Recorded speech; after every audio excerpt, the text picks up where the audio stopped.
ধূমপান মদ্যপান স্বাস্থ্যের পক্ষে ক্ষতিকর।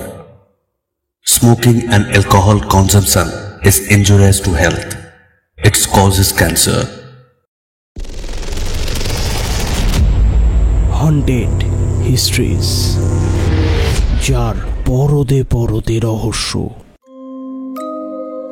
আমাদের ইতিহাসের পাতায় লুকিয়ে রয়েছে এমন কিছু অজানা অচেনা রহস্য যা আমাদের মনে ভয়ের সঞ্চার করে। হন্টেড হিস্ট্রিজ আপনাদের জন্য এনেছে তেমনই কিছু রহস্য রোমাঞ্চে ভরা নানান স্বাদের সব অলৌকিক কাহিনীর সম্ভার। শুনতে থাকুন আমাদের আজকের বিশেষ কাহিনী। লেখক দেবোত্তম দের কলমে সহস্র শকটের আর্তনাদ। গল্প পরিচালনায় অনন্যা পাল। গল্পের কথক দেবজিৎ। অন্যান্য চরিত্রে পম্পা, স্বাতী, অভিজিৎ, দেবজিৎ, সুপ্রভাত, নেহা, কৃষ্ণকলি এবং অ্যারি। আবহ সঙ্গীত ও স্পেশাল এফেক্টসে টিম হন্টেড হিস্ট্রিজ এবং গল্পের সূত্রধার আমি দেবজিৎ। শুরু হচ্ছে আমাদের আজকের কাহিনী, সহস্র শকটের আর্তনাদ।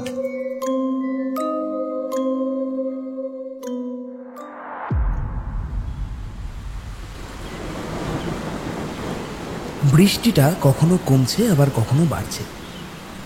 কাল আবার জামাই ষষ্ঠী। অফিস থেকে প্রায় দিনই বাড়ি ফিরি বাসে, কিন্তু আজ বাড়ি ফেরবার পথে শুনলাম মল্লিকপুরের দিকটা থেকে রাস্তাটা সারাইয়ের কাজ শুরু হওয়ায় বাস বন্ধ আছে।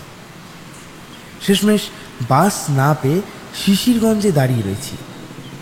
বাস না পেলে চকদহের থেকে গৌরহাটি যেতেও পারবো না। পাশের থেকে অনেকক্ষণ একটা লোক তাকিয়েছিল। লোকটা এগিয়ে এসে আমায় বলল, রাস্তার কাজ চলছে দাদা, কোনো বাসই আজ আর বোধহয় চকপুরে যাবে না। তার চেয়ে বরং আপনি শিশিরগঞ্জ আর একটা বাস আসবে, কিন্তু কখন আসবে তার সময়টা জানি না। চকপুর যাবার জন্য সেটাতে উঠে পড়বেন, আর তা না হলে তা আপনি যাবেন কোথায় মশাই? গৌরহাটি। ও, তাহলে তো ভালোই।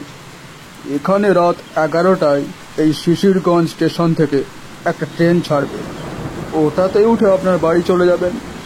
ভোরের দিকে ট্রেনটা পৌঁছে যায় ডাইরেক্ট গৌরহাটিতে। লোকটা একদিকে এই ট্রেনের কথা বলে যেন আমার উপকারই করলো। এমনিতে পরপর বাস পাল্টে চকপুরে যাবার চেয়ে তারপর গৌরহাটিতে যাবার চেয়ে একেবারে রাতের ভেন্ডিগাছি লোকালে যাওয়াই ভালো। যেমন ভাবলাম ঠিক তেমনই কাজ। কোনো রাস্তা না পেয়ে বাধ্য হয়ে আমি গিয়ে দাঁড়ালাম শিশিরগঞ্জের স্টেশনটার সামনে। আমি যখন স্টেশনে ঢুকছিলাম তখন একটা ট্রেন ছেড়ে দিল, আর তার কিছুক্ষণ পরে আরেকটা। কয়েকজনের কাছে জিজ্ঞেস করে বুঝলাম রাত 11টার সময় একটা লোকাল ট্রেন ছাড়ে। ট্রেনটার নাম শুনে যদিও প্রথমে না হেসে পারলাম না। ট্রেনটার নাম ছিল ভেন্ডিগাছি এক্সপ্রেস। তবে যাই হোক, ট্রেনটা থাকায় আমার কিন্তু সুবিধাই হয়েছিল। হ্যাঁ, শুনলাম ট্রেনটা নাকি সারা রাত চলবে আর ভোর নাগাদ থামবে গৌরহাট স্টেশনে। পরপর 3টে বাস পাল্টে গৌরহাটে যাওয়া, আর তার উপর যদি স্টপেজেই বাস না থাকে, এর থেকে এই ট্রেনে যাওয়া একদিক থেকে আমার জন্য বেশ স্বস্তিকর বিষয়। আবার আরেক দিকে সারা রাত ট্রেনে বাড়ি ফেরবার পর সকালে জামাই ষষ্ঠীর জন্য বাজার করতে যাওয়া হবে কি না, কিংবা আবার শ্বশুর বাড়িতে যেতে হবে, তাই মনে মনে ভাবছিলাম এই ধকলটা নিতে পারবো কিনা। না, একটু ঘুমিয়ে নিতে হবে। যেতে যেতে ঘুমিয়ে নিলে একটু আরাম পাওয়া যাবে। প্ল্যাটফর্মের এক পাশের বসার জায়গাটায় বসে আমরা ট্রেনটার জন্য অপেক্ষা করছিলাম। স্টেশনটায় 2-1জন এতক্ষণ ছিল, কিন্তু তারাও আর নেই আশেপাশে। 2টো কুকুর আমার থেকে কাছাকাছি দূরত্বে শুয়ে রয়েছে। বাইরে প্রচণ্ড জোরে আবার বৃষ্টিও শুরু হলো। ভাগ্যিস বৃষ্টি শুরু হওয়ার আগেই প্ল্যাটফর্মে এসে পৌঁছেছিলাম, নইলে বোধহয় ভিজেই যেতাম। স্টেশনটা বেশ ফাঁকা। আমি চোখ বুজে বসার জায়গাটায় পেছনে কাঁধ এলিয়ে শুয়ে আছি। তখন হঠাৎ যেন কার একটা গলার শব্দ শুনতে পেলাম। কি ব্যাপার, কোথাও যাবেন বুঝি? আমি ঘুমের ঘোরে থাকায় হঠাৎ আওয়াজটা পেয়ে প্রায় এক প্রকার চমকেই উঠেছিলাম। বললাম, হ্যাঁ আসলে আমি তো বাড়ি ফিরবো। আচ্ছা, আপনার ট্রেনটা বুঝি বেন্ডিগা ছিল কাল? হ্যাঁ হ্যাঁ। ও আচ্ছা, তার একটু পরেই চলে আসবে। লোকটা কয়েকবার স্টেশনের সামনে খানিকটা এগিয়ে আমার কাছে এসে আবার বলল, একটু সাবধানে যাবেন, রাতের ট্রেন তো, আর এই ট্রেনটা দূরপাল্লার, সঙ্গে খুব কম যাত্রী যাতায়াত করে। আমার লোকটার প্রথম কথাটা বেশ অদ্ভুত লাগলো। সাবধানে যাব, হঠাৎ করে এমন বলছেন কেন বলুন তো? আরে না না, আসলে এত দূরে জার্নি করে যাবেন তো, তাই আর কি। পথে ট্রেন তো অনেক জায়গাতেই থামবে, আর যা দিনকাল পড়েছে, চুরি ডাকাতিও বাড়ছে, তাই আর কি বলে রাখলাম। দাদা, একটু চোখ কান খোলা রাখবেন, কেমন? লোকটার কথাটা কিন্তু পুরোপুরি ফেলা যায় না। হ্যাঁ, এই কথাটা ঠিক পরশুদিন খবরের কাগজেই পড়েছিলাম। কোনো এক ডাক্তারের বাড়িতে চুরি, আবার পরের পাতায় ছিল শহরের নামকরা এক ব্যাংক ডাকাতি। তাই লোকটা চলে যাওয়ার আগে ওনাকে ধন্যবাদ বললাম। লোকটা আর কিছু না বলে কেমন অদ্ভুতভাবে আমার দিকে বেশ কয়েকবার পেছনে ঘুরে তাকিয়ে স্টেশনের বাইরের দিকটায় চলে গেল। আমি টিকিট ঘর থেকে টিকিটটা কেটে এসে ট্রেনের জন্য বাইরে বসে আগের মতোই অপেক্ষা করতে লাগলাম। হঠাৎ একটা বেড়ালের আওয়াজ শুনতে পেলাম। সামনে তাকিয়ে দেখি আমার থেকে খানিকটা দূরে একটা বড় গাছের ওপর জলজলে চোখে তাকিয়ে বিড়ালটা রেখে যাচ্ছে। কয়েকবার ওকে থামানোর চেষ্টা করলাম, কিন্তু তার মধ্যেই সামনে থেকে একটি ট্রেনের হুইসেল শুনতে পেলাম। আলো আঁধারি রেল লাইনে এসে ধীরে ধীরে ট্রেনটা থামল। ঘড়ির কাঁটায় পুরোপুরি রাত 11টা বাজে। আর দেরি না করে ট্রেনে উঠে পড়লাম। বড্ড ক্লান্ত লাগছিল জানি, কিন্তু ট্রেনের প্রত্যেকটা কামরাই প্রায় ফাঁকা। আর একটা অদ্ভুত ব্যাপার, কোনো কোনো কামরায় আলো আছে, আবার কোনোটায় আবার নেই। আমার সামনের ট্রেনের গেটটা দিয়ে কামরায় ঢুকে পড়লাম। অন্ধকারে কিছুই বুঝতে পারছিলাম না, তবে এটা বেশ বুঝতে পারছিলাম কামরাটা পুরোপুরি ফাঁকা। এক পা এগোলেই সেই শব্দ নিজের কানে এসে লাগছিল। খানিকটা এগিয়ে একটা কামরার দুটো দরজার সোজাসুজি সিটে আমি বসে পড়লাম। তারপর একবার বাইরের দিকে তাকালাম। এদিক ওদিক দেখতে দেখতে দেখি বেড়ালটা আমি স্টেশনের যেই জায়গাটায় বসেছিলাম ঠিক ওখানেই শুয়ে রয়েছে।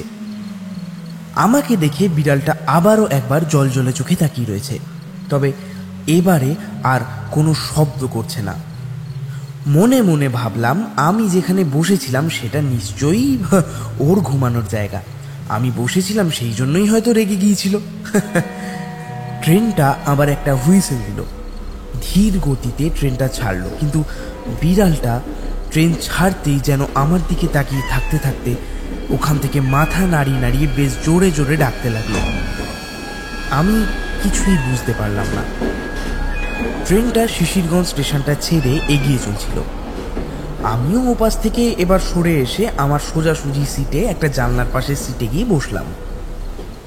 বৃষ্টিটা হচ্ছে, আবার জানলার বাইরের দিকে একটা ফুরফুরে হাওয়া বারবার গায়ে এসে লাগছে। আমার সোজাসুজি সিটের জানলাটা খুলতে যাও, ঠিক এমন সময় কে জানি আমার হাতটা ধরল। আমি বললাম, এই কে? সামনের অন্ধকার থেকে একটি ভারী গলার আওয়াজ পেলাম। আমি পম্পা, জানলাটা খুলো না, আমার ভাই এখন ঘুমোচ্ছে। ওর সকালে জ্বর এসেছিল তো, মা বলেছে জানলাটা না খুলতে, আমার ভাইয়ের ঠান্ডা লাগতে পারে। গলার আওয়াজটা শুনে একটা বাচ্চারই মনে হলো। আমি বললাম, ঠিক আছে পম্পা, আসলে আমি তো দেখতে পাইনি। তোমরা কখন উঠেছিলে এই ট্রেনে? অনেক দিন আগে, কিন্তু আর নামা হয়নি। মানে? আমি বলতে চাইছিলাম যে অনেকক্ষণ আগে। ও আচ্ছা আচ্ছা। মেয়েটার প্রথমবার এমন ভুল উত্তরে আমি অবাক হলাম না। ছোটবেলা আমাকেও যখন এরকম অচেনা লোকে প্রশ্ন করতো তখন আমারও এরকম অনেকবার হয়েছে। আমি বললাম, তা তোমরা কোথায় নামবে পম্পা? তোমার বাবা মাকে তো দেখতে পাচ্ছি না। পম্পা বলল, আমরা যাব গোরহাট, ওখানে আমাদের বাড়ি। আমরা আগে পাশের কামরায় উঠেছিলাম তো, মা ট্রেন ছাড়ার একটু আগেই পাশের কামরায় গেছে। আসলে অনেকগুলো ব্যাগ তো, আর ভারীও বটে, তাই মা বাবার সঙ্গে ওগুলো ধরে এই কামরায় আনতে গেছে। তুমি কোথায় যাবে দাদা? আমিও গৌরহাটেই যাব।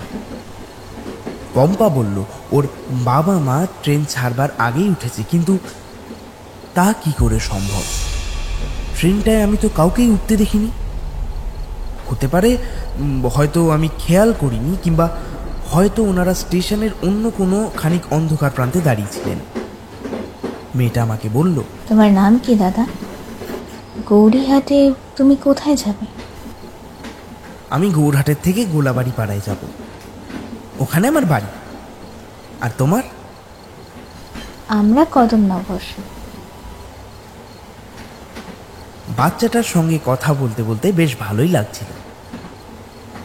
অন্ধকার ট্রেনে অন্তত একটা সঙ্গীতও পেয়ে গেলাম। ট্রেনটা চলছিল, হঠাৎ মনে হলো আমার ঘাড়ে কেউ একটা হাত রাখল। কে? পম্পা? পম্পা কোথায়? আমি বললাম, আরে পম্পা তো আমার সামনে সিটে বসে আছে দেখুন, কিন্তু আপনাকে তো ঠিক। গলার আওয়াজটা শুনে একজন মহিলারই মনে হচ্ছিল। হঠাৎ পম্পা বলল, এটা আমার মা গো দাদা। আসলে মা একটা চোখে দেখতে পায় না তো, আরেকটা চোখ দিয়ে দেখতে পারে। অন্ধকার আছে তো কামরায় খুব, তাই বুঝতে পারছিল না হয়তো তুমি যে বসে আছো। পম্পার মা একটি চোখে দেখতে পান না শুনে খুবই খারাপ লাগলো। মেয়েটাও তো খুব বড় নয়, একেবারে বাচ্চা নেই, আর বলল তো একটা ভাইও আছে। পম্পার মা আবার বলল, পম্পা, ভাইটাকে সাবধানে রেখেছিস তো? দেখিস কোল ছাড়া করিস না, এখন তো দিনের আলোও নেই। তাও এক চোখে যাও বুঝতে পারতাম, এই অন্ধকারে তার কিছুই বুঝতে পারছি না। পম্পার মা বোধহয় অন্ধকারের মধ্যেই আমার পাশে এসে বসলো। তোমাকে তো ঠিক চিনলাম না ভাই। আমি একটু হেসে উঠেই বললাম, আরে এই তো পরিচয় হয়ে গেল বলুন, আমিও ট্রেনে করে আপনাদের সঙ্গে গৌরহাটেই নামবো। ও আচ্ছা, আপনারও বাড়ি গৌরহাটে? হ্যাঁ হ্যাঁ, আপনি এই অন্ধকারে অতগুলো ব্যাগ আনতে গেছিলেন ওই কামরায়, তার উপর আপনি আবার আরেকটা চোখে দেখতে পান না। আমি আর কোথায় আনলাম, ওর বাবা তো আমাকে সরিয়ে এই কামরায় পাঠিয়ে দিল। তখন অবশ্য অসুবিধে হচ্ছিল না। জানো তো ভাই, বাইরে প্ল্যাটফর্মে খানিকটা আলো ছিল, কিন্তু ট্রেন ছাড়বার পর খালি অন্ধকার। ওই সিট ধরে ধরে এলাম। পম্পাকে যে ডেকে বলবো দুটো ব্যাগ নিয়ে যা, তার উপায় নেই, ওর ভাইকে ধরে আছে। আর কে সাহায্য করবে বলো? কেউ তো সেদিনও সাহায্য করেনি আমাদের। মানে? ও কিছু নয় ভাই, এই ট্রেনে যেদিন আসছিলাম সেদিনের কথা বলছিলাম আর কি। ট্রেনটা আবার একটা হুইসেল দিয়ে একটি স্টেশনে থামলো। হঠাৎ পম্পার কোলের বাচ্চাটা, ওর ভাই, কেমন কেঁদে কেঁদে উঠল।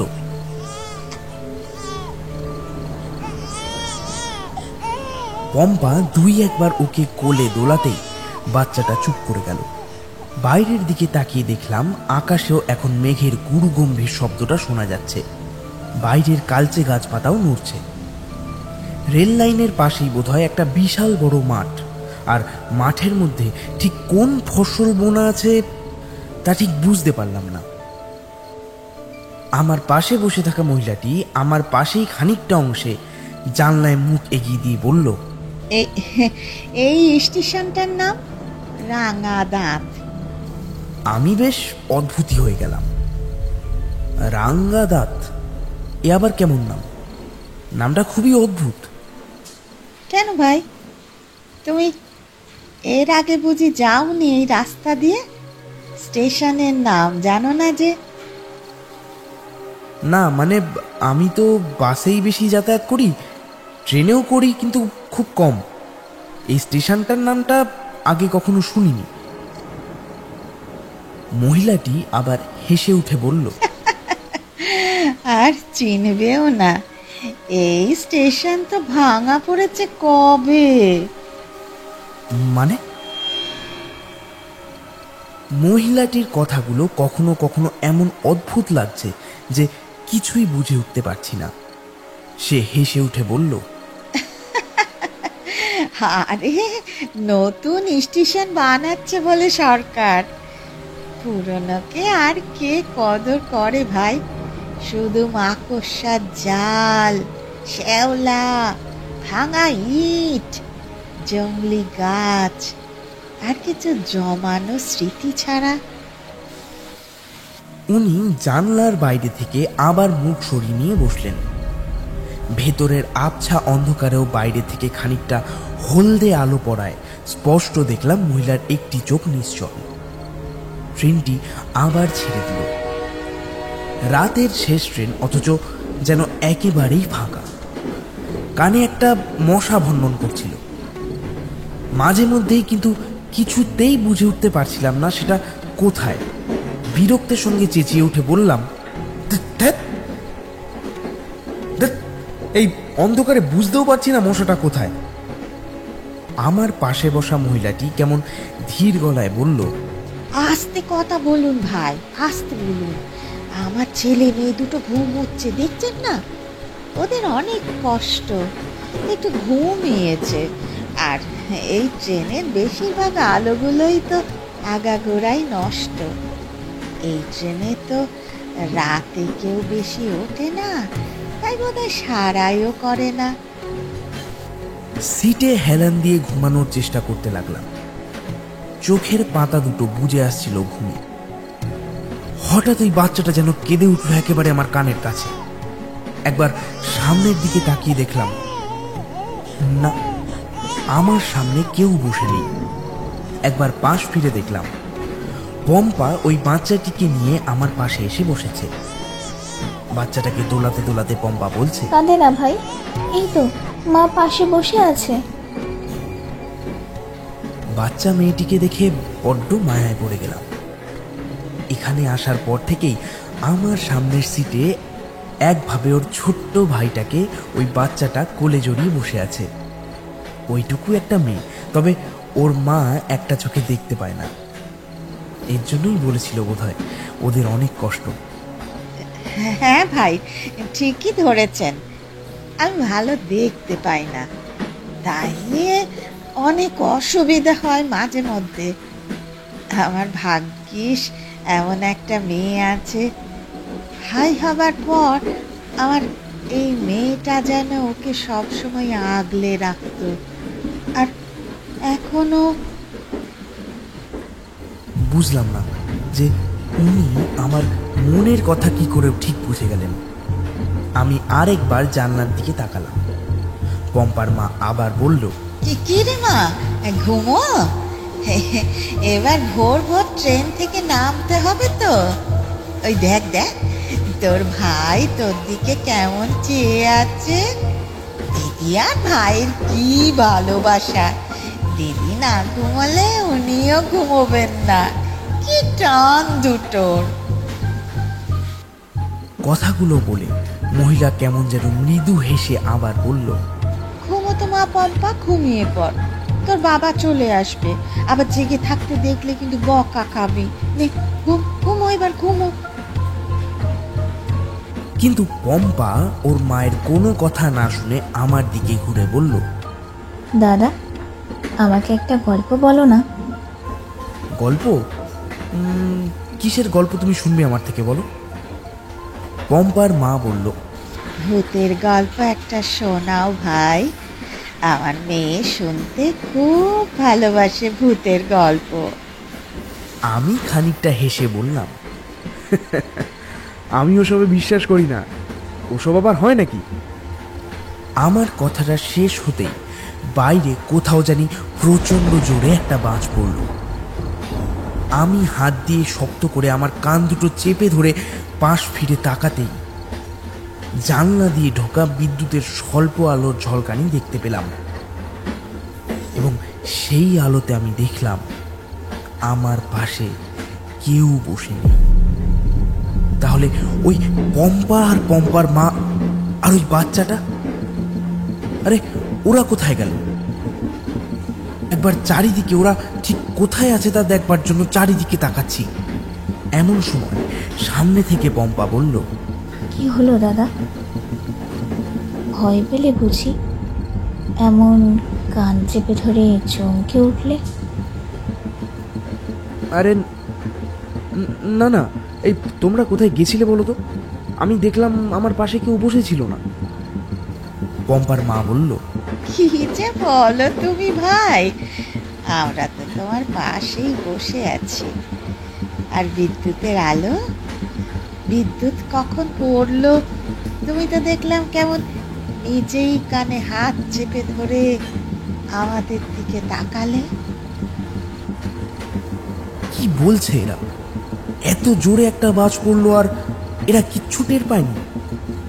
এটা তো আমার মনের ভুল নয়, আমি তো নিজের চোখে দেখলাম। পম্পা হাসতে হাসতে কেমন অদ্ভুত ভাবে যেন বলল,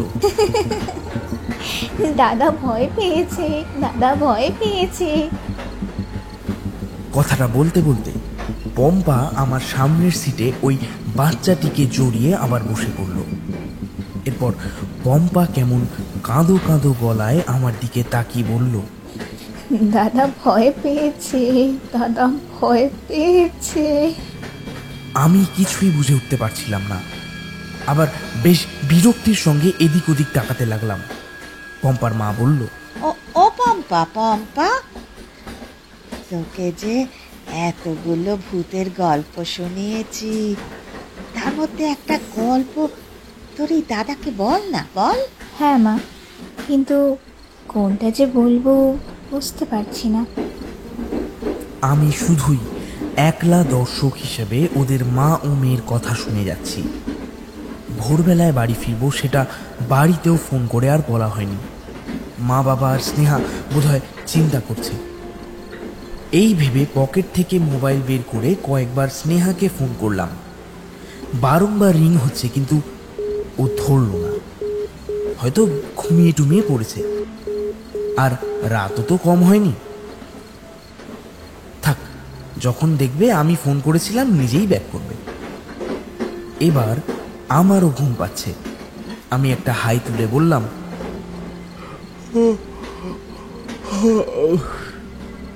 তোমাকে আর আজকে গল্প বলা হবে না পম্পা, আমি বরং ঘুমাই। কালকে আবার জামাই ষষ্ঠী আছে, বুঝলে না? আজ না ঘুমালে আবার কালকের ধকলটা নিতে পারবো না, যে আবার যাওয়া আসা। পম্পার মা কেমন যেন আমার কথা শুনে গজ গজ করে উঠে বলল, কি করে হয় ভাই? হ্যাঁ, আমার মেয়েটা তোমাকে গল্প শোনাবে বললো, তুমি শুনবে না? মেয়েটার যে খারাপ লাগবে। আমি কিছু একটা বলতেই যাচ্ছিলাম, উনি আমাকে থামিয়ে বললেন, তা তোমার শ্বশুর বাড়ি কোথায়? হ্যাঁ, বউয়ের নাম কি? তা কতদিন বিয়ে হলো? বাচ্চা কাচ্চা কটা আছে? হ্যাঁ, এই সদ্য 6 মাসের বিয়ের পর কেমন একটা অদ্ভুত ঘটনা যেন প্রায়ই আমার সাথে ঘটছে। কেউ আমাকে এই বিয়ের প্রসঙ্গ টেনে প্রশ্ন করলে আমি কেমন যেন লাজুক হয়ে যাই।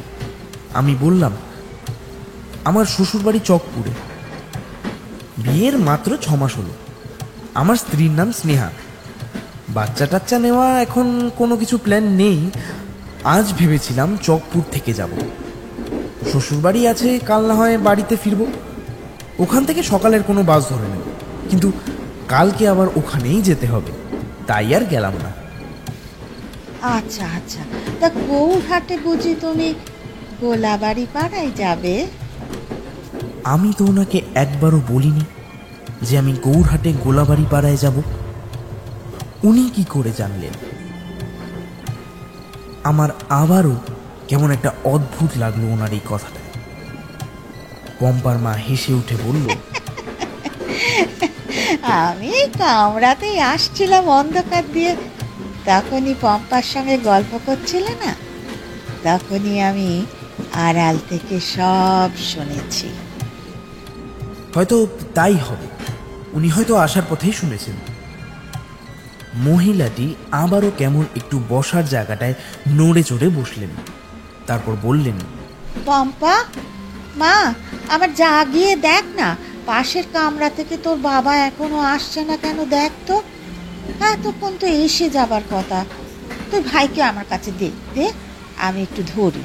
যা গিয়ে একটু দেখে আয় তো মা। আমি একবার বললাম, একটু সাবধানে যেও পম্পা, এই কামরায় অন্ধকার তো প্রচণ্ড। পম্পা বসার জায়গাটার দিকে উঠে যাবার আগে একবার আমাকে বলল, আমার তো অন্ধকারই এখন ভালো লাগে দাদা। এই বলে উঠে ওর মায়ের কোলে ওই বাচ্চাটাকে রেখে হাওয়াই চপ্পলের শব্দ করতে করতে ও পাশের কামরায়, বাবা, বাবা, তুমি কোথায়? বাবা, বাবা, কোথায় তুমি?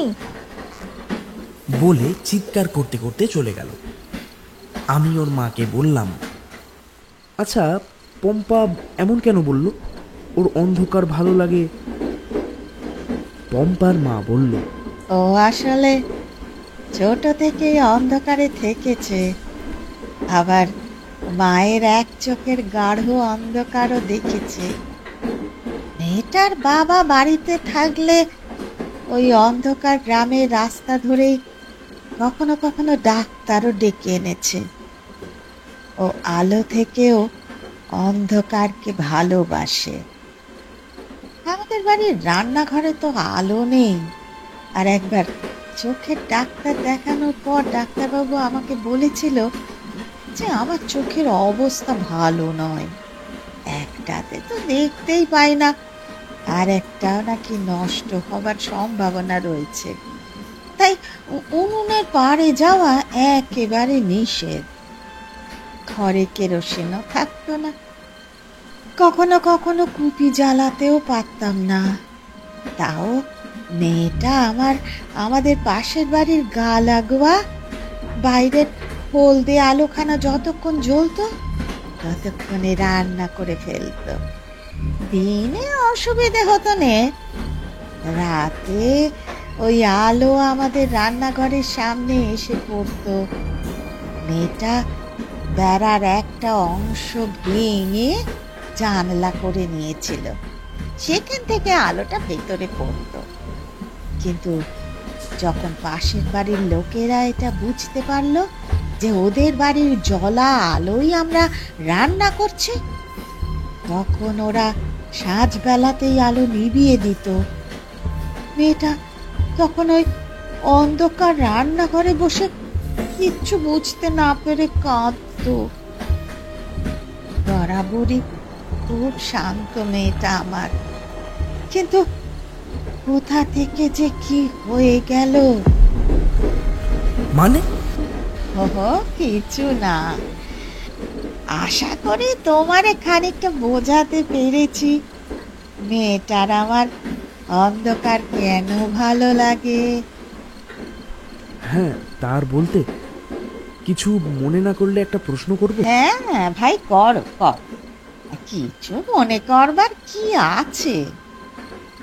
আপনার চোখটা কি করে খারাপ হলো? আমার এক চোখ ওই জন্ম থেকেই কানা। মায়ের মুখে শুনেছি বাবার পরপর 5টা সন্তান হওয়ার পর শেষবার যখন আমি হলেম, সংসার ঠেলতে না পারার ঠেলায় আমাকে আমার বাবা মেরে ফেলতে চেয়েছিল। কিন্তু আশেপাশের লোক এই দৃশ্য দেখে তেড়ে আসে। বাবাকে ওরা খুব মারধর করে। বাবা আমাকে ছুঁড়ে ফেলে দেয় সামনে একটা গাছের লম্বা ডাল। আমার চোখে ঢুকে এ ভোর ওপর করে দিল আবার চোখের মনিটা। গ্রামের মানুষরা বাবাকে পুলিশের কাছে ধরিয়ে দিল। বাবার যাবজ্জীবন জেল হলো কন্যা সন্তানকে মেরে ফেলা, ওকে তাকে দৃষ্টিহীন করার চেষ্টায়।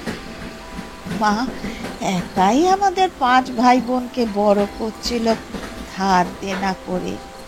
আর আমার 2 দাদা বড় হয়ে কৃষিকাজ শুরু করলো বাড়ির পেছনের 8 বিঘে জমিতে। আর আমার 2 দিদির খুব কম বয়সে সম্বন্ধ দেখিয়ে বিয়ে দিয়ে দিলেন, কিন্তু তাতেও মায়ের ভার কমলো না।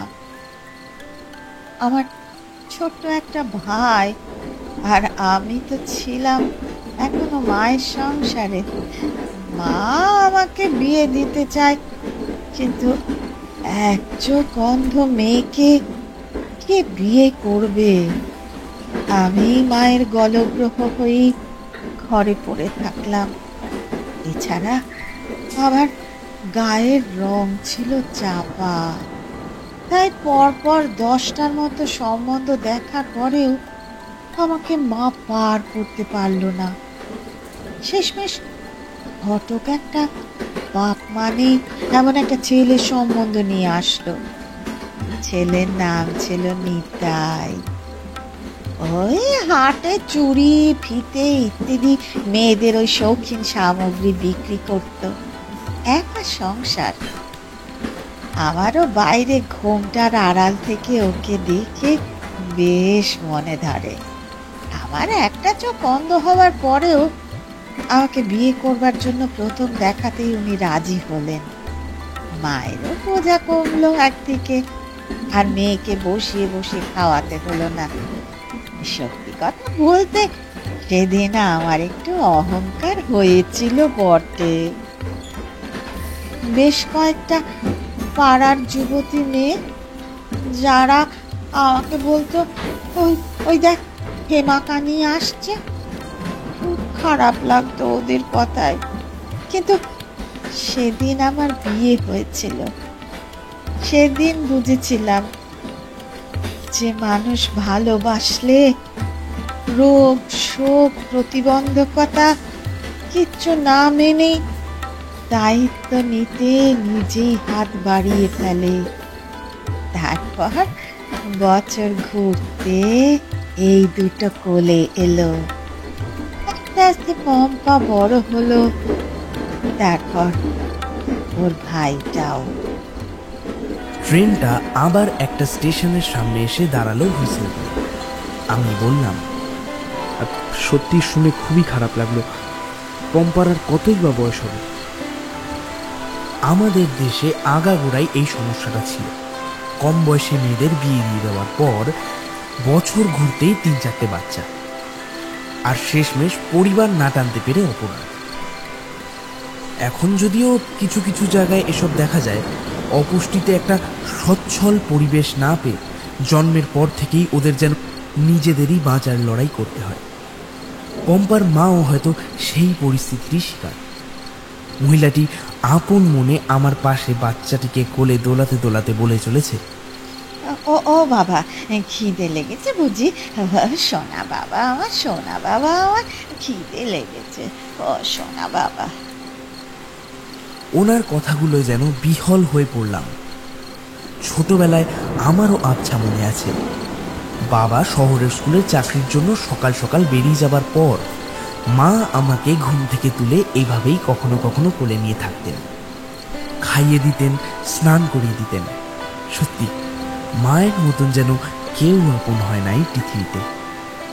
কখনো বৃষ্টির জন্য বাবার শহর থেকে ফিরতে দেরি হলে মা আমাকে আঁকড়ে ধরে থাকতেন। মায়ের হাতে কতবার যে মার খেয়েছি, তবে কাঁদলে মা আবার বুকেও জড়িয়ে নিত, বলতো, আহা লাগেনি তো, 60। আমাদের বাড়িতে একটা গোয়াল ঘর ছিল, ওখানেই সারাদিন পড়ে থাকতাম। 2টো গরু ছিল, মণি আর কুনি, আর একটা বাছুর। ওটাকে আমি খুব বিরক্ত করতাম। ওরাও আমাকে বেশ আদর করত। আজ সত্যি সেদিনগুলো বড্ড মনে পড়ে যায়। মায়ের স্নেহ, মায়ের ভালোবাসা, সবকিছুই। বাবাকে নিয়েও প্রায় অনেক স্মৃতি আছে। একবার বাড়ির পাশের একটা পুকুরে কাউকে না বলেই নেমে পড়েছিলাম সকাল সকাল পাড়ার বন্ধুদের সঙ্গে। বাবা যে সেদিন বাড়িতে ছিল তা জানতাম না, আর বাজার করতে গেছিল তাও জানতাম না। মা অবশ্য বেশ কয়েকবার আমাকে আটকাতে চেষ্টা করেছিলেন, বাবা দেখলে কপালে দুঃখ আছে বলে। আর পুকুরে এক ডুব দিয়ে মাথা বের করেছি সবে, দেখি বাবা রাস্তায় সাইকেল থামিয়ে পাশের ঝোপ থেকে একটা শুকনো ডাল ছোট করে ভেঙে পুকুরের সামনে দাঁড়িয়ে বলছেন, ওঠ বলছি, পুকুর থেকে ওঠ, এখনো সময় আছে, আমি নামলে কিন্তু। ভয়ে তখন পুকুরের জল থেকে উথাল পাথাল করে বাড়ির দিকে ছুটে গেলাম কাঁদতে কাঁদতে। মা রান্নাঘর থেকে ছুটে বেরিয়ে আসতেই মায়ের আঁচল জড়িয়ে ধরলাম। মা আমার কাঁদো কাঁদো মুখটার দিকে তাকিয়ে বললেন, কি হয়েছে রে অনন্ত, কাঁদছিস কেন বাবা? কেমন ভয়ে ভয়ে শুধু একবার বললাম, বাবা। মা বলল, হো, বাবা বকেছে, বেশ করেছে, আরো নামো পুকুরে, তুমি তো এখন বড় হয়েছ, আসুক একবার তোর বাবা বাড়িতে, তারপর না তোকে পেটাবে। আবার দরজার দিকে তাকিয়ে ভয়ে জড়সড় হয়ে মায়ের আঁচলটা ধরে থাকলাম। বাবা ভেতরে এলো, এসেই আবার আমাকে ভেজা গায়ে দেখে কেমন রেগে রেগে বলল, এই ছেলেটাকে নিয়ে আমি আর পারি না। ও অনন্তের মা, ওকে ভেজা পোশাক বদলাতে বলনি এখনো? ও যে এখন ভিজে পোশাকে দাঁড়িয়ে রয়েছে, যে এরপর জ্বর সর্দি এলে কি হবে একবার ভেবে দেখেছো? আমি ভয়ে ভয়ে ঘরের দিকেই যাচ্ছিলাম, তখন বাবা বলল, এই যে আপনাকে যেন আর কখনো পুকুরের জলে নামতে না দেখি, যদি দেখি একবার নেমেছো তাহলে না। আমি ঘরে ঢুকে দরজাটা আটকে দিই। বাবা মায়ের একমাত্র সন্তান ছিলাম, যেমন শাসনও করতো তেমন ভালোও বাসত। মাঝখানে বাবার স্কুলের চাকরিটা নিয়ে একটু টানাটানি পড়েছিল, একটু অভ্যন্তরীণ কোন্দল নিয়ে। সেই সময় অভাবে পড়ে গরু দুটোকে বিক্রি করে দিতে হয়েছিল। তখন আমার বয়সও বেড়েছে অবশ্য, তবে পরে সবটাই স্বাভাবিক হয়ে ওঠে। আসলে যাদের হাত ধরে আমরা বেড়ে উঠি, স্মৃতির খাঁদা থেকে যেন বারবার ঘাঁটতে ইচ্ছা করে। আমাকে যেমনভাবে বাবা মা আদর করত, স্নেহাকেও সেইভাবে একেবারে নিজের মেয়ের মতো। আমাদের বিয়ের তো সদ্য 6 মাস, তাতেই শ্বশুর শাশুড়ির যা ভালোবাসা পেয়েছে বৌমা, তাকে আবার বেশি দিন বাপের বাড়িতে রাখলে নাকি তার বাড়ি ফাঁকা ফাঁকা লাগে। সকালে স্নেহার হাতে চা ছাড়া বাবা তো এখন কিছুই বোঝে না। মা মাঝে মাঝে বাবাকে শুনিয়ে দিয়েই বলে, হ্যাঁ, এখন তো বৌমাই সব, আমি তো এখন বুড়ি হয়ে গেছি। এই নিয়ে মাঝে মধ্যে বাড়িতে কত যে হাসাহাসি ওঠে। এইভাবেই জীবনটা যেন এগিয়ে চলছে। এক প্রচন্ড জোরে ঝাঁকুনিতে ঘুমটা ভাঙল। আমি তাহলে স্বপ্নই দেখছিলাম। ওই মহিলার দিকে তাকাতে তাকাতে কখন যে ঘুমিয়ে পড়েছি একেবারেই খেয়াল নেই। পকেট থেকে মোবাইলের আলোটা বের করে একবার তাকালাম, কিন্তু আমার পাশে বসে থাকা ওই মহিলাকে আর কোথাও দেখতে পেলাম না। মোবাইলের আলোটা নেভাতেই অন্ধকারের মধ্যে কামরা দিয়ে যেন কারোর হাঁটা চলার শব্দ শুনতে পেলাম, যেন বারবার কেউ কামরার সামনের দরজা থেকে পেছনের দরজা অবধি গিয়ে আবার ফিরে আসছে। কিন্তু এত রাতে কে এমনভাবে হাঁটাচলা করবে? আর এই মহিলাটিও বা কোথায় গেল? ওনারা কি নেমে গেছেন? না, তা কি করে হয়? ওনাদেরও তো আমার সঙ্গেই গৌরহাটে নামবার কথা। তাহলে ওরা গেলেন কোথায়? কামরার মধ্যে একটা ফিস ফিসে শব্দ শুনতে পেলাম। আওয়াজটা বেশ পরিচিতই ঠেকল। এটা তো সেই মহিলার গলার আওয়াজ। হঠাৎ আবার ওই বাচ্চাটা কেঁদে উঠল। কান্নার শব্দটা যেন এবার প্রচন্ড জোরে শোনা যাচ্ছে। হয়তো ফাঁকা কামরা, তার জন্য। ঠিক কোত্থেকে আসছে ঠিক বুঝে উঠতে পারছি, তবে অন্ধকারের মধ্যে দিয়ে সেই মহিলাটির ফিসফিসে গলার স্বর আমার কানের কাছে শুনতে পেলাম। আয়, আমার ছেলেটাকে একটু কোলে নাও তো, ওর অনেক কষ্ট, অনেক। আমি একবার মহিলাটির দিকে তাকালাম। আমি ওনার দিকে তাকাতেই মহিলাটি কেমন চেঁচিয়ে উঠে বলল, নাও বলছি, নাও। আমি কেমন কাঁপতে কাঁপতে একবার হাত বাড়ালাম। বাচ্চাটা তখনও কেঁদে চলেছে। আমি কোলে ধরতেই বাচ্চাটার কান্নার শব্দ কেমন থেমে গেল।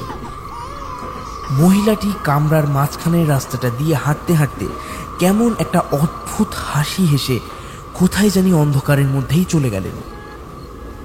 বাচ্চাটাকে কোলে নিয়ে দোলাতে লাগলাম।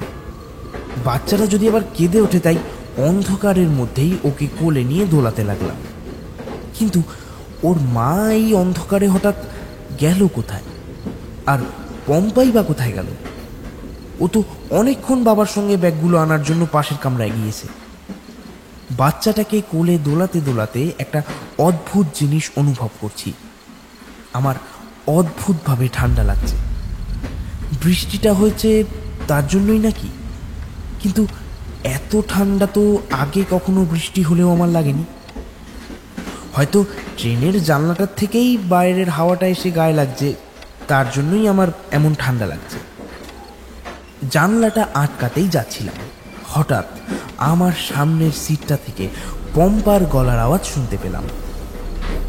আরে জানলাটা আটকেও না দাদা, বাইরে কেমন কালচে অন্ধকার দেখছো। হয়েছে, এবার ঘুমা তুই। অনেক তো রাত হলো, কাল আবার স্কুল আছে। জামাই ষষ্ঠীতে আসবার নাম করে টানা 6 দিন তো মামার বাড়িতে সবাই মিলে কাটিয়ে দিলি। মোটেও না, বছরতে শুধু 1-2 বার আসি, তাও তুমি এভাবে বলছো বাবা। আমরা কি আর সবসময় মামা বাড়ি আসবো? আচ্ছা হয়েছে, আমার ব্যবসাটাকে লাটিয়ে উঠিয়ে দিলি তোরা মা মেয়ে দুটোতে মিলে। জামাই ষষ্ঠীর জন্য 6 দিন, এই সপ্তাহে 2টো হাটবার চলে গেছে। তোরা কি বুঝবি? খেটে খুটে গায়ের ঘাম ভিজিয়ে রোজগার তো করতে হয় আমাকে। সত্য সব। লোকটা বোধহয় পম্পার বাবা। লোকটা আমার সামনের সিটের ওপাশের একেবারে কোনায় বসে আছে। লোকটা আবারও বলে উঠল, আগেই ব্যাগ গোছাবার সময় তোর মায়ের কীর্তি দেখে বুঝেছিলাম 6টা ব্যাগ নইলে কেউ গোছায় একসঙ্গে। যাবি তো একেবারেই থাকতে পারতিস সেখানে, আসার তো কোনো দরকার ছিল না। মহিলাটি বলল, কি হয়েছে গো? এমনিতেও তো কোথাও আর ঘুরতে নিয়ে যাও না, বছরে 1 না 2 আসি। এই 2-3টে দিন বেশি থাকলে। 2-3টে দিন থাকো না, আরো থাকতে পারতে তো। এদিকে আমার ব্যবসাটা আরো লাটে উঠুক। পম্পা সিটে বসে চিৎকার করে কাঁদতে লাগলো। হঠাৎ ওর কান্নার আওয়াজটা থেমে গেল। আর ওদের কারোর গলার আওয়াজ শুনতে পেলাম না। ওরা যেন কেমন চুপ করে গেল। মোবাইলের টর্চের আলো জ্বালতেই পাশে আর কাউকে দেখতে পেলাম না। কি হচ্ছে এসব? আর কোথায় যাচ্ছে এরা সবাই? মেয়েটা তো এখানেই বসেছিল, আর মেয়েটার মা বাবা এরা সব কোথায় গেল? এদিকে ওনাদের বাচ্চাটা আমার কোলে। পম্পা, পম্পা, এই তোমরা কোথায় গেলে সবাই? হঠাৎ মনে হলো আমার কোলের ওই বাচ্চাটা নড়ে উঠল। বাইরে থেকে আবারও প্রচণ্ড একটা বাজ পড়ল, আর সেই আলোতেই যা দেখলাম তাতে আমার গায়ের উপর দিয়ে একটা শীতল হিমেল স্রোত বয়ে গেল। আমার কোলে ওটা কোনো বাচ্চা নয়, ওটা একটা নরকঙ্কাল। আর সেই নরকঙ্কালের অন্ধকার 2টো চোখের কোটরে জল জল করছে 2টো চোখ। আমি কাঁপতে কাঁপতে ওটাকে অন্ধকারের মধ্যে কোথাও একটা ছুঁড়ে ফেলে ওই সিট থেকে উঠে পড়লাম। অন্ধকারের মধ্যেই উঠে দাঁড়িয়ে সামনের দিকটায় যাচ্ছিলাম, এমন সময় পেছন থেকে আবার ওই বাচ্চাটার কান্নার শব্দ শুনতে পেলাম। কিন্তু ওটা তো কোনো জীবিত বাচ্চা নয়, ওটা একটা নরকঙ্কাল। বাচ্চাটার কান্নার সঙ্গে সঙ্গে আরেকটা কান্নার শব্দ শুনতে পেলাম পেছন থেকে। বাইরে আবার প্রচণ্ড জোরে বৃষ্টি শুরু হয়েছে, আর এদিকে আমার কপাল দিয়ে ঘাম চুইয়ে চুইয়ে পড়ছে। একবার সাহস করে পেছন দিকে ঘুরে তাকাতেই কান্নার আওয়াজটা থেমে গেল, কিন্তু কেমন একটা ফ্যাস ফ্যাসে গলার আওয়াজ শুনতে পেলাম সামনের থেকে। তুমি আমার ভাইকে ফেলে দিলে কেন? ওইটুকু বাচ্চা, ওর বুঝি ব্যথা লাগে না? ওর অল্প বয়স, যদি হাড় ভাঙে। গলার আওয়াজটা খানিকটা পম্পার মতোই ঠেকলো। আমি বললাম, কি ব্যাপার পম্পা, এই তোমার গলার আওয়াজটা এমন লাগছে কেন? এই আর তোমার মা বাবা কোথায়? পম্পা কোনো উত্তর না দিয়ে সিটে বসে ওই কাপড়ের মধ্যে থাকা কঙ্কালটাকে নিয়ে বলতে লাগলো, ভাই লাগেনি তো? কাঁদে না, কাঁদে না, তোর ব্যথা লাগেনি তো ভাই? কাঁদে না, কাঁদে না, কাঁদে না, কাঁদে না। আমিও বসেই থাকলাম, মেয়েটার সঙ্গে আর কথা বললাম না। কেমন একটা অদ্ভুত ভয় লাগছিল যেন আমার। আর এই নর কঙ্কালটার তো ভাটার মতো লাল টুকটুকে চোখ আমি নিজে দেখেছি। একটা স্টেশনের সামনে এসে ট্রেনটা দাঁড়িয়েছে। বাইরেটা অন্ধকার, প্ল্যাটফর্মেও যতদূর চোখ যাচ্ছে তেমন কোনো আলো নেই। ট্রেনটা বেশিক্ষণ না দাঁড়িয়ে আবার ছেড়ে দিল। একবার ভাবলাম, যা সব চোখের সামনে ঘটছে তা দেখার পর নেমে যাই, কিন্তু কি লাভ? তাতে তো কিছুই হবে না। বাইরে যা বৃষ্টি, এত রাতে অচেনা জায়গায় নেমে অন্ধকারে কোথায় কি আছে তাও তো ঠিক মতন জানা নেই। তাই আর ট্রেন থেকে নামবার সাহস না দেখিয়ে বসে ঘুমানোর চেষ্টা করলাম। কিন্তু হঠাৎ পাশ থেকে কে জানি চেঁচিয়ে বলল, ধুর, এদের কিছু বললেই কেঁদে ফেলে। যাবো না, যা, তোরা বাড়ি ফিরে যা আজকে এই লাইন ধরে। যা রে পম্পা, ভাই আর মাকে নিয়ে বাড়ি ফের। তাও তো আমায় পেয়েছিলে, নইলে এমন এক চোখকানা কোনো মেয়েকে কেউ বিয়ে করতো না। পিলাটি কাঁদতে কাঁদতে বলল, কি কি এমন দোষ করেছি বলো তো আমাদের, কে যে তুমি এতগুলো কথা শোনাচ্ছ? বাপের বাড়িতে কয়েকটা দিন বেশি থেকেছি, এইটা দোষ? আমি চোখে দেখতে পাই না, এজন্য এমন অপমান করলে? এই তোমার সঙ্গে আমি 5 বছর সংসার করলাম, আমি আমি আর তোমার সঙ্গে তোমার বাড়ি যাব না। আমি আমি আজ এই ট্রেন থেকে।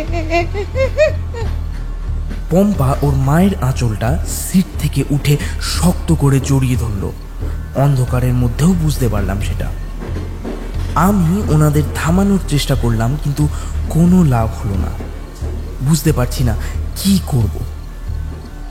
ওরা কেন আমার কথা শুনতে পাচ্ছে না? লোকটা বোধহয় সে আবার বলল, যাও, যেখানে খুশি যাও। আমার জীবনটাকে তো পুরো বরবাদ করে দিলে। তার উপরে এই দুটো বাচ্চা, একে অভাবের সংসার। নিজেকে সামলাতে পারলো না পম্পার মা, চিৎকার করে বলে উঠল, ওরা বুঝি তোমার সন্তান নয়? হ্যাঁ, কি হলো, কি হলো? উত্তর দাও, দাও উত্তর। লোকটা আর কোনো উত্তর দিল না। পম্পা বলল, তোমরা একটু থামো না। ও মা, ও বাবা, আমার বড্ড ভয় করছে। পম্পার বাবা পম্পার কোনো কথা না শুনেই পম্পার মায়ের চুলের মুঠি ধরে সামনের মেঝেতে ফেলে দেয়। চিৎকার করে উঠে পম্পা বলে, মা, বাবা, মাকে তুমি ছেড়ে দাও। কিসের সংসার? আজ সব কটাকে শেষ করব। পম্পার মা আবারও চিৎকার করে উঠল, তোমার আজ কি হয়েছে? ওরা তোমার সন্তান, তোমার ওইটুকু ছেলে। বুকে বাঁধছে না তোমার? হ্যাঁ, বুকে বাঁধছে না? আস্তে আস্তে পম্পার বাবা ট্রেনের সামনের দরজাটায় গিয়ে দাঁড়ায়। আজ নিজেকে শেষ করে দেব। বাড়ি ফিরেছে অনেক দেনা, শোধ করবো কি করে? অনেক চেষ্টা করলাম, কিন্তু পারলাম না। ব্যাংক থেকে অনেক টাকা লোন নিয়েছে, নোটিশ পাঠিয়েছে ওরা। কাল ঋণ শোধের টাকা জমা দেওয়ার তারিখ। ওখানে অনেক কাজ খুঁজেছি, কিন্তু লাভ হলো না। আমি কি করব? এই এই ঋণের বোঝা আমি আর নিতে পারছি না, আর নিতে পারছি না।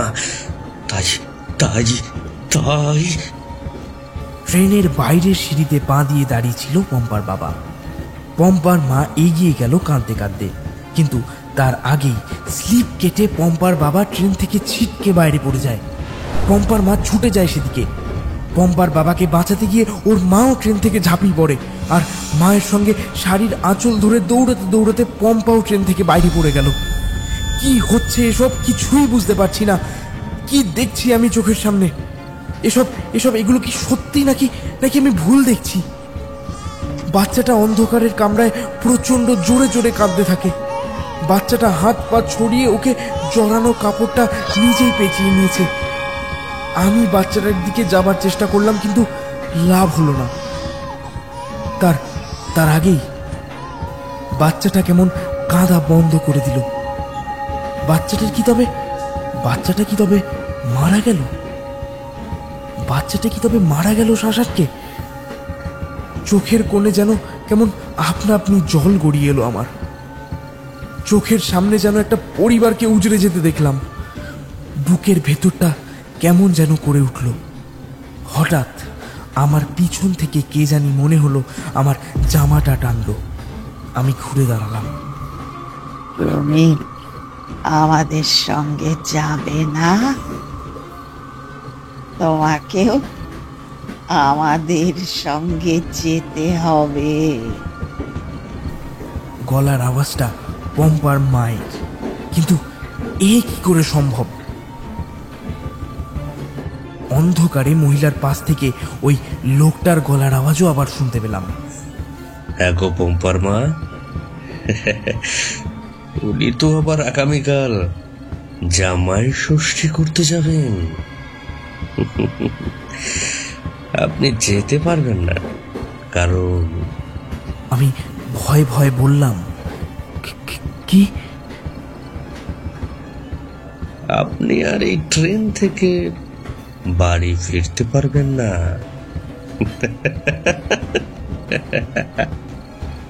লোকটার কথা শেষ হতেই বাচ্চাটির কান্নার আওয়াজটা আবার শুনতে পেলাম।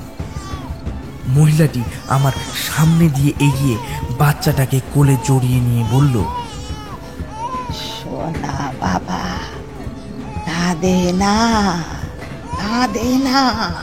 এরপর এক পৈশাচিক হাসির সঙ্গে কেমন আমার কানের কাছে এসে সে বলল, আমার বাচ্চা দুটোর খুব যন্ত্রণা। আমার মেয়েটা আমার সঙ্গে মরেছে, আর ছেলেটা দম আটকে। কেউ সেদিন ওদের সাহায্য করেনি, তাই আমরাও কাউকে সাহায্য করি না। সেদিন ট্রেনে প্রায় অনেক লোক ছিল, কিন্তু কেউ এ কামরায় আসেনি, কেউ না। কারা তোমরা? লোকটা একটা পৈশাচিক হাসি হেসে বলল,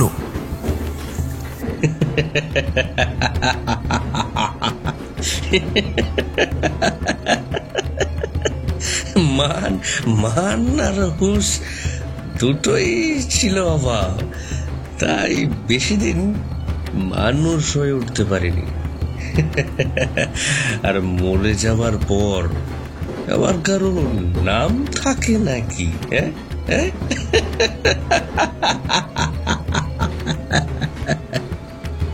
আমি ঠিক কি করব কিছুই বুঝতে পারছিলাম না। এরা কি চাইছে তাও বুঝতে পারছি না। আমি কি তাহলে আজ বাড়ি ফিরতে পারবো না এই ভেন্ডিগাছি লোকাল ট্রেন থেকে? দুটো কালচে অবয়ব আস্তে আস্তে আমাকে যেন চারপাশ থেকে ঘিরে ধরে আছে। তাদের লাল টকটকে দুটো চোখের দিকে তাকালেই কেমন যেন সম্মোহিত হয়ে পড়ছি বারবার। আমি সামনের ট্রেনের দরজাটার দিকে দৌড়ে সরে গেলাম। ট্রেনের দরজাটা খোলা। হে ভগবান, তাহলে কি এই মৃত্যুই লেখা রয়েছে আজ আমার কপালে? এই ট্রেন থেকে ঝাঁপ দিলে তো আর কোনো বাঁচার সম্ভাবনাই নেই।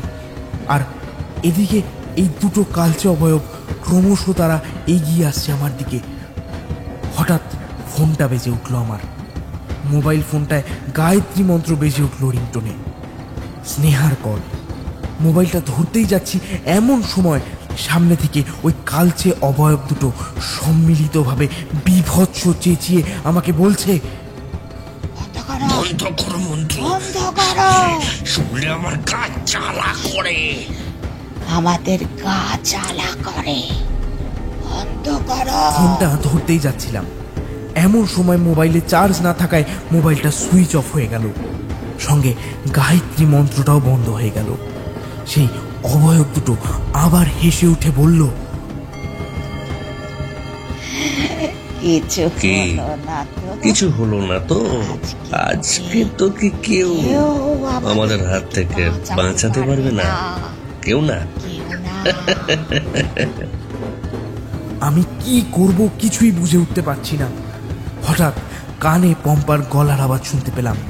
পম্পা আমাকে বলল, দাদা, ওই মন্ত্রটা তুমি পড়তে শুরু করো। গায়ত্রী মায়ের মন্ত্রটা যেটা পড়ছিলে, এক্ষুনি পড়ো। আমি পম্পার কথা মতো গায়ত্রী মন্ত্রটা চোখ বুজে পড়তে শুরু করলাম। প্রায় চিৎকার করে দেবী গায়ত্রীর জাগ্রত মন্ত্রটা পড়তে লাগলাম। আমি হঠাৎ কানের মধ্যে ট্রেনের হুইসেলের শব্দ পেলাম। ট্রেনটা বোধহয় একটা প্ল্যাটফর্মে এসে থামল। এখন আমি মন্ত্র পড়া থামিয়ে দিয়েছি। এমন সময় মনে হলো কেউ আমাকে ট্রেনের দরজাটার সামনের থেকে ধাক্কা মেরে বাইরে ফেলে দিল। ট্রেনটা আবার হুইসেল বাজিয়ে ধীরে ধীরে ছাড়ল। কামরাটার ভেতর থেকে একটা বাচ্চা মেয়ে খিলখিল করে হাসির শব্দ শুনতে পেলাম। বুঝলাম ওটা পম্পার গলার আওয়াজ। ও আমার প্রাণ বাঁচিয়েছে। অন্ধকারে প্ল্যাটফর্মে দাঁড়িয়ে থাকা বেশ বিপজ্জনক হয়ে উঠেছিল। বৃষ্টিটা তার সঙ্গে ঝোড়ো হাওয়া বইছে। কেবল মাথার উপরের ছাউনিটা কেমন অদ্ভুতভাবে যেন নড়ে উঠল কয়েকবার। কিন্তু এত রাতে আর কোথায় যাব? হঠাৎ কানে ভেসে এলো একটা শব্দ। কোথায় জানি ঘন্টা বাজছে, কিন্তু কোথায়? চারিদিকটা তাকাতে তাকাতে দূরে দেখলাম একটা আলো জ্বলছে।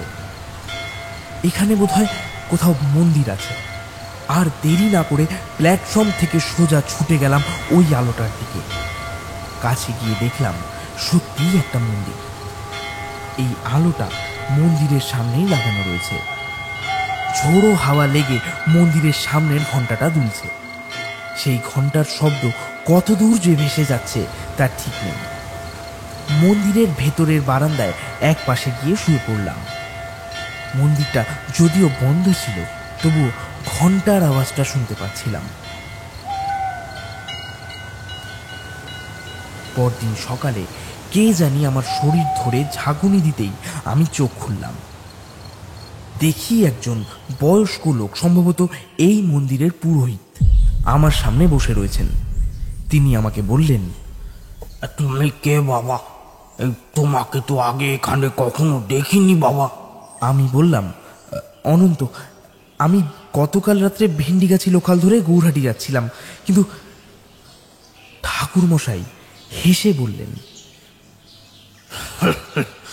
জানি জানি, সব জানি। সকলই যে তারই ইচ্ছা বাবা। মা গায়ত্রী রাখে যারে তারে মা রেখে। কার এত বড় সাধ্যি? তুমি হাত মুখ ধুয়ে নাও একটু পাশের কুয়ো থেকে জল তুলে, তারপর না হয় বাকি কথা তোমায় বলছি। আমি হাত মুখ ধুয়ে এসে মন্দিরের বাইরে এসে দাঁড়িয়েছি। ঠাকুরমশাইও আমাকে দেখে বাইরে এসে দাঁড়ালেন মায়ের গর্ভগৃহ থেকে। আমি ওনাকে সব ঘটনাটাই খুলে বললাম। উনি বললেন, মায়ের কৃপা আছে গো বাবা তোমার উপর। আর ওই বাচ্চাটাও খুব নিষ্পাপ ছিল, তাই মরবার পরেও ও কারো ক্ষতি করতে চায় না। ওর মনে তো মরবার সময় কোনো ক্ষোভ আক্রোশ কিচ্ছু জাগেনি।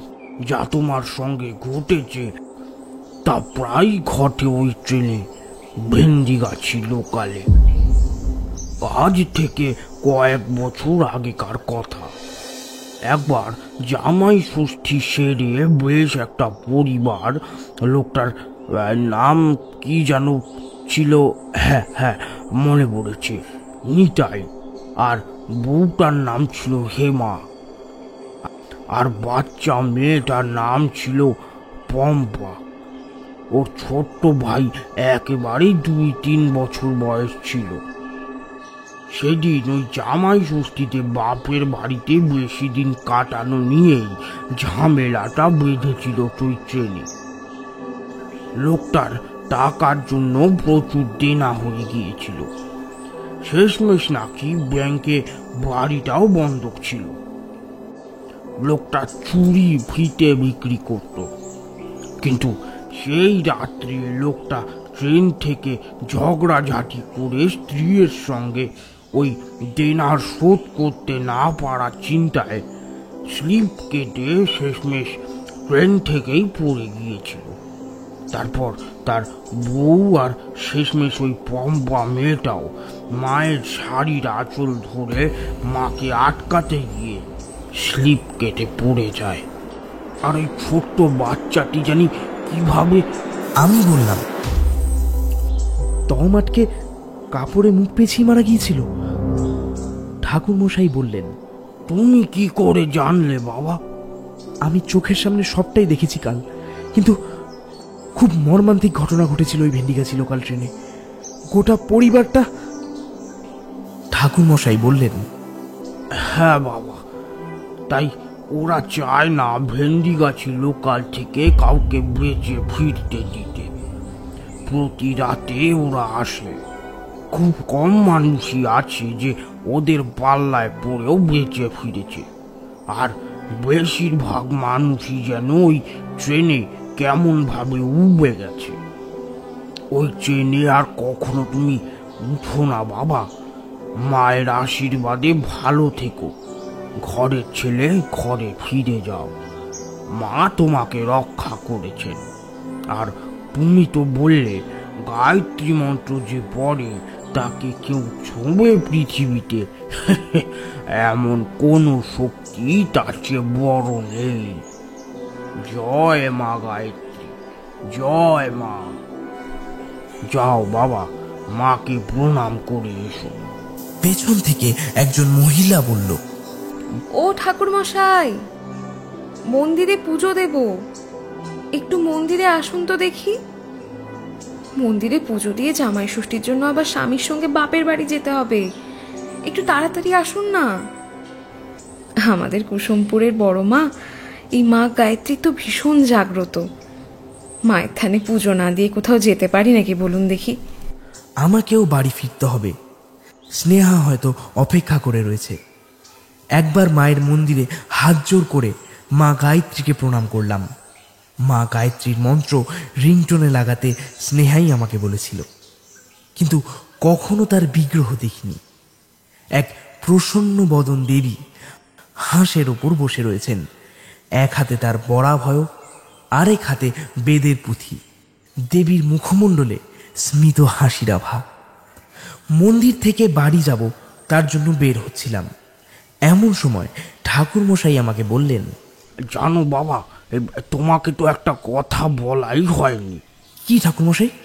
ওই পম্পা নামের মেয়েটি ওদের ওই ব্যাগগুলো তো সব ট্রেনেই ছিল। পরের দিন পুলিশ ব্যাগের ভেতর থেকে মা গায়ত্রীর একটা ফটো পেয়েছিল। ওই বাচ্চা মেয়েটা বোধহয় মায়ের বড় ভক্ত ছিল গো। তাই হয়তো তোমাকেও গতকাল রাতে বলেছিল। দাদা, ওই মন্ত্রটা তুমি পড়তে শুরু করো। গায়ত্রী মায়ের মন্ত্রটা যেটা পড়ছিলে এক্ষুনি পড়ো।